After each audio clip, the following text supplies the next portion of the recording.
Aí eu te pergunto, como que você vai fazer hoje, pragmaticamente, em relação a essa divisão que o mundo tem? Você iria se posicionar a favor dos Estados Unidos e Israel na guerra do Irã? Ia ficar neutro? Ia se posicionar a favor do Irã?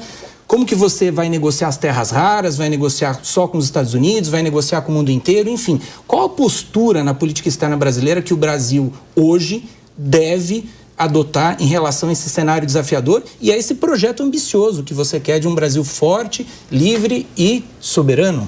Sim, e excelente pergunta, e a urgência de um mundo que está cada vez mais em crise. A gente está vendo conflitos no Irã, na Ucrânia, talvez já um conflito em Taiwan. A gente está vendo esse mundo se moldando agora uma nova guerra cada vez mais quente entre Estados Unidos e China.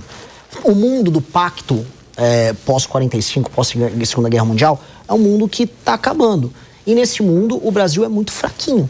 Porque o Brasil se garantia nesse mundo multilateral, o mundo das organizações internacionais, baseado na ideia de que os Estados Unidos iam garantir a ordem liberal internacional, que os contratos iam ser respeitados, que um país não ia ser invadido pelo outro. Pois bem, isso está mudando e está mudando muito rápido.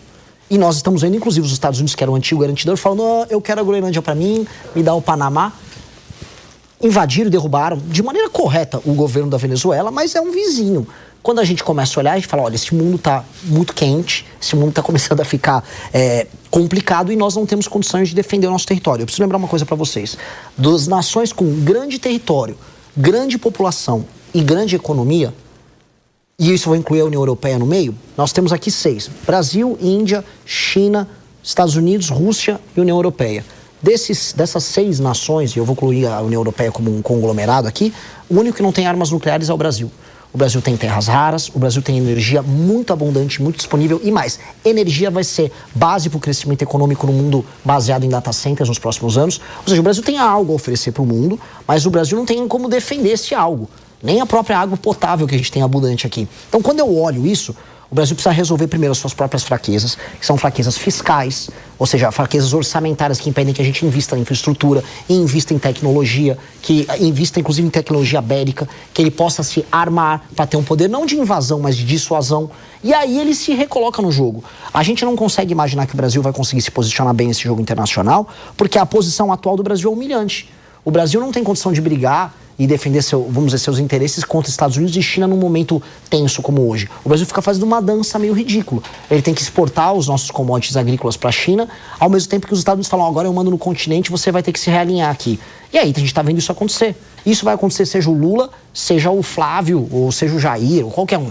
Como se reposiciona? Ficando novamente forte. Para ficar forte, novamente, você tem que resolver a questão fiscal, as contas públicas, se tornar competitivo do ponto de vista econômico, retomar o território, investir em tecnologia, investir nas suas próprias forças armadas, saber utilizar suas vantagens comparativas como energia, terra rara, trazer através das parcerias os Estados Unidos ou qualquer outra nação para produzir semicondutor com terra rara aqui, compartilhando tecnologia com a gente, para ser um parceiro forte que os outros não possam abdicar.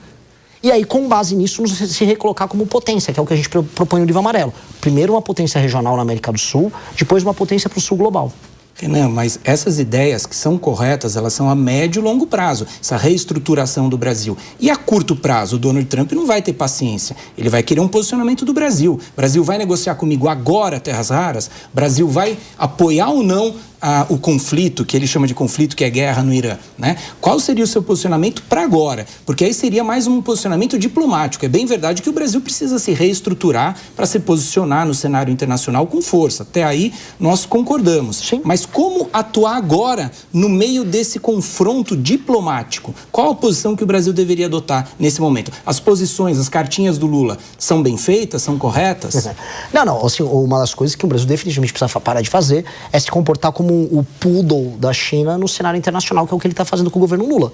Boa parte do problema com os Estados Unidos são das posições subalternas que o Brasil desenvolve. Tanto foi na questão do Irã, quanto na questão de Israel, antes na questão da Ucrânia. E se pintar mais algum conflito que seja do interesse, por exemplo, ou da China ou da Rússia, com o governo Lula, o Brasil vai se comportar de uma maneira que vai gerar incidentes diplomáticos dos Estados Unidos.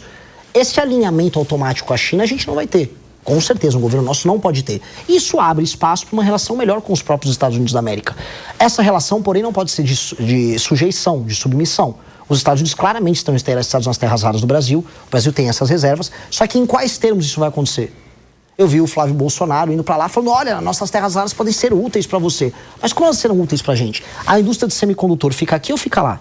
Haverá compartilhamento de tecnologia? Haverá sociedade com empresas brasileiras? Os Estados Unidos, eles falam muito assim, vocês têm que tirar a China da América do Sul. Tem. Agora sim, a China compra todas as nossas commodities. A China também está querendo investir em infraestrutura no Brasil. Os Estados Unidos querem botar dinheiro no Brasil? Ou a parceria deles é só no susto, é só no medo? A gente tem que se reposicionar no jogo. E a primeira coisa é sair desse alinhamento automático que tem na China, que aí permite que a gente volte a negociar no campo de batalha. Hoje nós estamos numa posição de alinhamento automático. E alinhamento automático submisso. E essa posição a gente tem que sair definitivamente. Eu concordo que há uma inevitabilidade nas Américas em lidar com os Estados Unidos. Até porque os Estados Unidos acham que a região como um todo é uma reserva estratégica para eles. Dito isso, entendendo que eles querem ter um controle sobre essa reserva estratégica, nós somos a maior nação da América do Sul. E isso vai precisar ser respeitado e eles assim o respeitam. Como construir isso? Eu acho que passa por esse realinhamento internacional. Vai abrir um espaço de uma discussão que vai ser boa pra gente. Se gostou do vídeo, não se esqueça de dar o like e se inscrever no canal. Nos vemos no próximo vídeo.